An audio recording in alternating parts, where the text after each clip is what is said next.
વાલા સુંદર સાતને હું કોટી કોટી દંડવત પ્રણામ કરું છું. પ્રણામ સુંદર સાતજી, પ્રણામ. હવે આજના સત્સંગની અંદર શ્રી પ્રકાશ હિન્દુસ્તાની છે અને પ્રકરણ છે 38મું અને એમાં પ્રગટવાણી છે.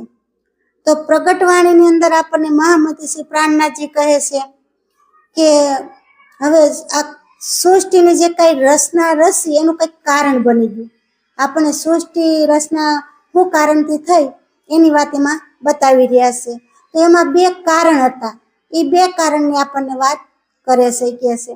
અને એટલામાં જ માટે સૃષ્ટિ આ બે કારણના હિસાબે આ સૃષ્ટિ રચના કરવામાં આવી છે, કહે છે. કે જ્યારે મહામતી શ્રી પ્રાણનાથજી કહે છે કે જ્યારે મોહ અને અહંકાર એકાઈ હતું નહીં અને શૂન્ય, નિરાકાર, નિર્ગુણ, નિર્જન પણ ઉત્પન્ન થયા નહોતા, કાંઈ હતું જ નહીં, ત્યારની વાત આપણને અત્યારે મહામતી શ્રી પ્રાણનાથજી કરે કે ઈશ્વર, મૂળ પ્રકૃતિ આ કાંઈ હતું નહીં. ત્યારની વાત આપણને મહામતી શ્રી પ્રાણનાથજી કહે છે કે આ જગતની અંદર આપણે આવવાનું કંઈક કારણ બની ગયું. કે કારણ કે કારણ વિના કાર જ ન હોય, કંઈક કારણ હોય તો જ આ 14 લોકના બ્રહ્માંડની આ જે સૃષ્ટિ રચના થઈ એ તો જ રચના થઈ હોય. કંઈક કારણ બની ગયું. આપણને એમની વાત કરે છે કે આપણે આ કોના માટે બ્રહ્માંડ રચાણું, શું કારણથી બ્રહ્માંડની રચના થઈ એની વાત આપણને મહામતી શ્રી પ્રાણનાથજી કહે છે કે નैन की पायो पल में इशारत कई कोट ब्रह्मांड उपजत खपत इत खेल पैदा इन सर्वेश અને ત્રિલોકી બ્રહ્મા, વિષ્ણુ, મહેશ. હવે કહે છે કે આ મૂળ પ્રકૃતિ દ્વારા જ, જે આ મૂળ પ્રકૃતિ છે એ પ્રકૃતિ દ્વારા અક્ષર બ્રહ્મ એક પલ માત્રમાં કે અનેક બ્રહ્માંડો રચાવે છે અને અનેક બ્રહ્માંડો નાશ કરે છે, કહે છે. તો એક પલનો ચોથા ભાગનો સમય એટલા સંકેત માત્રમાં કરોડો બ્રહ્માંડ બની જાય છે અને કરોડો બ્રહ્માંડ નાશ થાય છે. હવે આ લીલા છે, પ્રકૃતિની લીલા જે છે એ અક્ષર બ્રહ્મની વાત કરે છે કે અક્ષર બ્રહ્મ જે પ્રકૃતિની લીલા કરે છે ને એ કરોડો બ્રહ્માંડ રચાવે છે અને કરોડો બ્રહ્માંડ ફરી પાછા નાશ કરે છે, કહે છે. તો તેઓ એવા પ્રકારના ખેલ રચ્યા કરે છે કે અક્ષર બ્રહ્મ છે એવા પ્રકારના ખેલ રચ્યા કરે છે કે જેમાં ત્રિલોકા અધિપતિ બ્રહ્મા, વિષ્ણુ, મહેશ વગેરે દેવો પણ હોય છે. એમાં બ્રહ્માજી હોય, વિષ્ણુ હોય અને મહેશે પણ હોય. આ ત્રણેય દેવો એ પ્રકૃતિની અંદર આવી જાય છે, કહે છે કે કઈ વિધ ખેલે તો પ્રકૃત આપ अपनी ईशा सो खेलत કે આ સમય શ્રી વૈકુંઠનાથ ઈશા દર્શન કરને સાથ. કે અક્ષર બ્રહ્મ સર્વસ્યાએ આ રીતે પ્રાકૃતિક લીલાઓ કરતા જ રહે છે. કે અક્ષર બ્રહ્મ છે આવી રીતે પ્રકૃતિ લીલા કરી જ રાખે છે. પ્રકૃતિની જે લીલા છે એ અક્ષર બ્રહ્મ કરી જ રાખે છે. અને નિત્ય વૈકુંઠના સ્વામી અક્ષર બ્રહ્મ દરરોજ અક્ષરાતીત શ્રી કૃષ્ણ પરમાત્માના દર્શને આવે છે. અક્ષર બ્રહ્મ નિત્ય દર્શન આવે છે અને તે એ જ વખતે તેમને બ્રહ્માત્માઓના દર્શન કરવાનો અભિભાષા થાય છે. જ્યારે પરમધામની અંદર અક્ષર બ્રહ્મ જ્યારે પૂર્ણ બ્રહ્મ પરમાત્માના દર્શન કરવા જાય છે, અક્ષરાતીતના દર્શન કરવા જાય છે, ત્યારે એને એવી ઈચ્છા થઈ કે આ જે બ્રહ્મ અંગનાઓ છે, બ્રહ્માત્માઓ છે એના દર્શન મારે કરવા છે.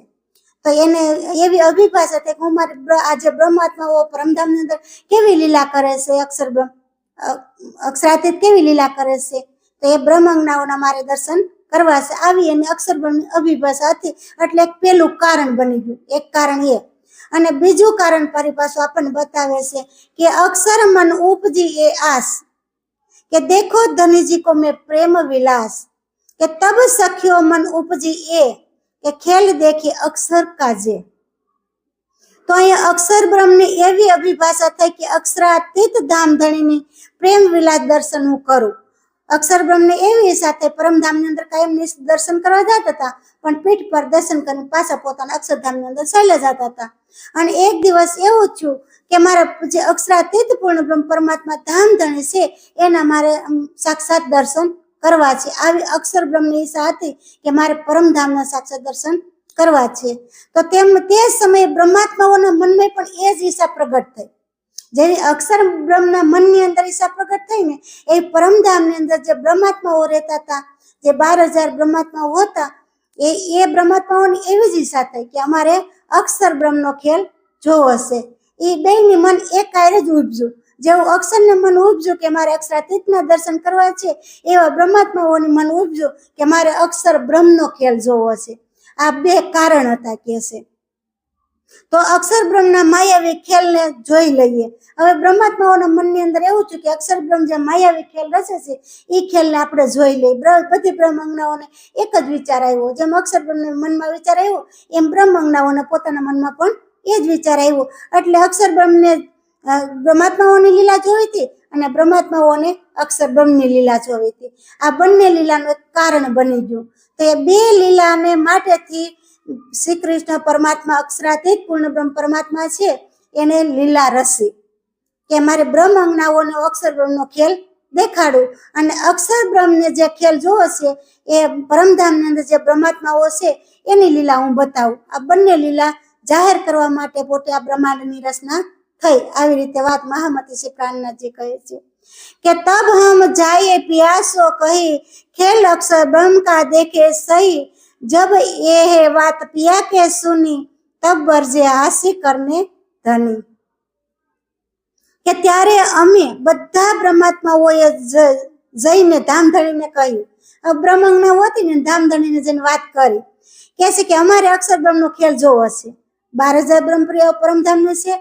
તો એ બ્રહ્મપ્રિયાઓ સીધે ધામધણીને વાત કરી કે અમારે અક્ષર બ્રહ્મનો જે ખેલ કરે છે કે કરોડો બ્રહ્માંડ રસાવે છે, કરોડો બ્રહ્માંડ નાશ કરે છે, એ ખેલ અમારે જોવો છે. વાત કરી.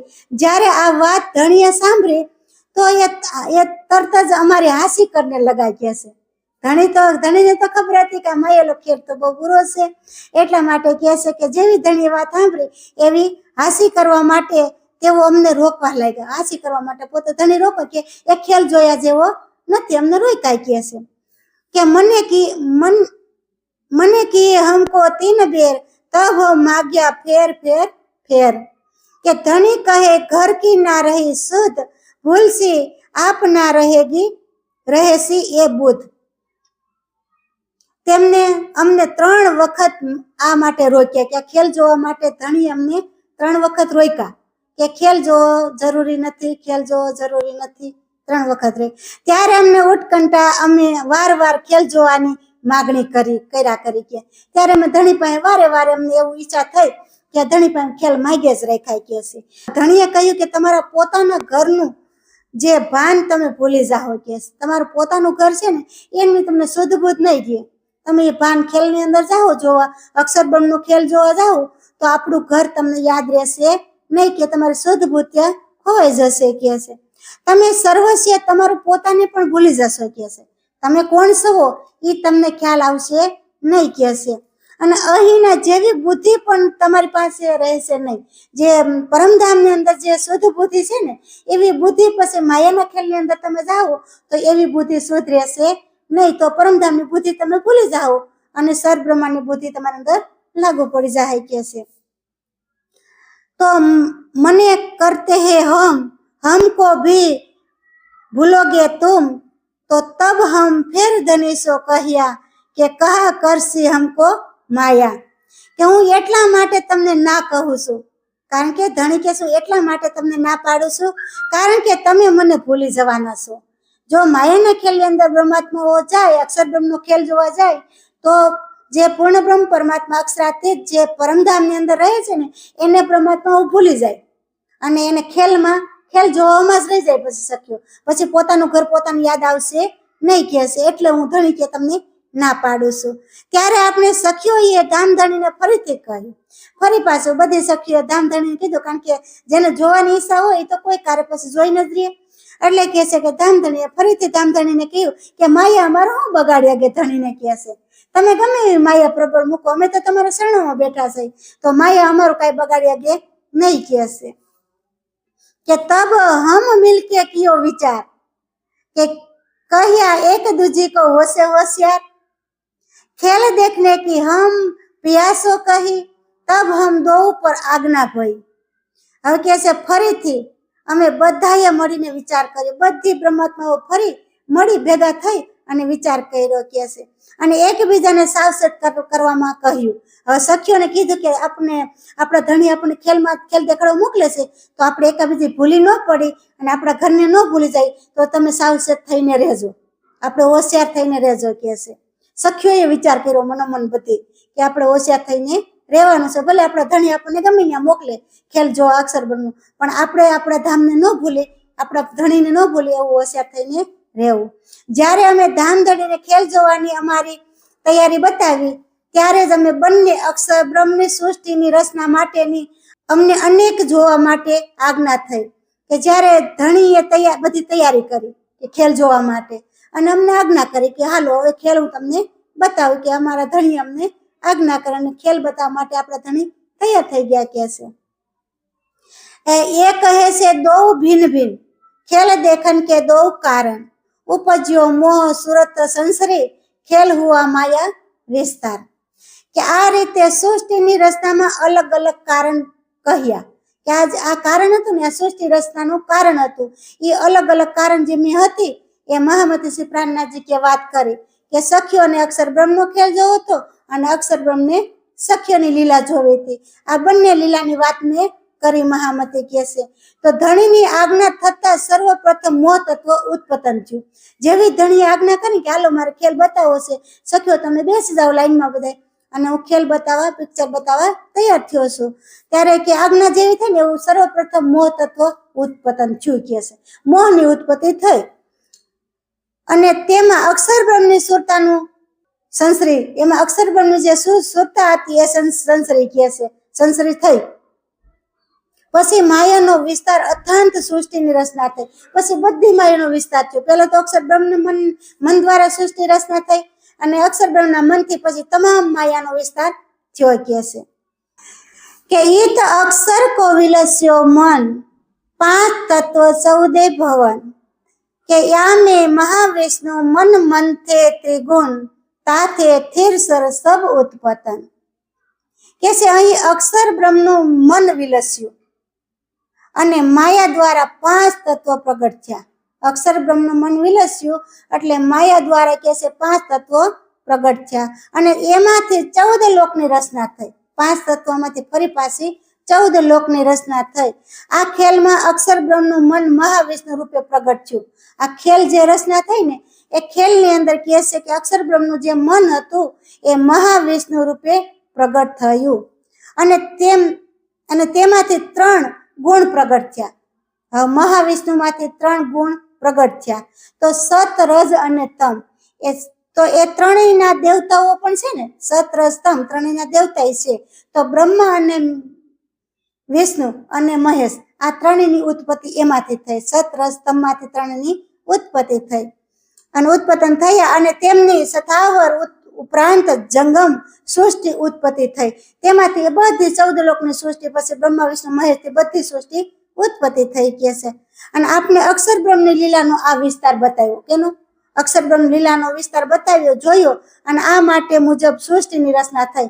આવી રીતે આ બધી અક્ષર બ્રહ્મની જે સૃષ્ટિ હતી એ સૃષ્ટિની આવી રીતે આપણને રચના થઈ. 5 તત્વોમાંથી 14 લોક બ્રહ્માંડ રચાણા એની વાત આપણને કરી. આવી રીતે મહામતી શ્રી પ્રાણનાથજી આપણને આ પ્રગટવાણીની અંદર વાત કરી રહ્યા છે. બોલો શ્રી પ્રાણનાથ પ્યારે કી જય.